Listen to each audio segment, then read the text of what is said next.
中日ドラゴンズさん、よしく押してしまう。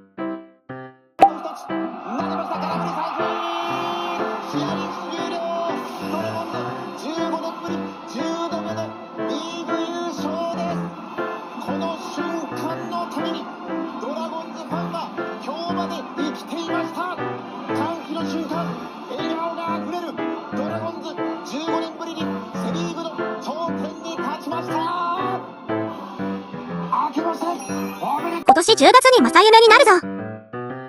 でも今年はかなりチャンスやろ。うまくいって、Aクラスが限界やろ。最近今年は中日が来るみたいな。ステマ流行ってるけど、電通案件とかかな。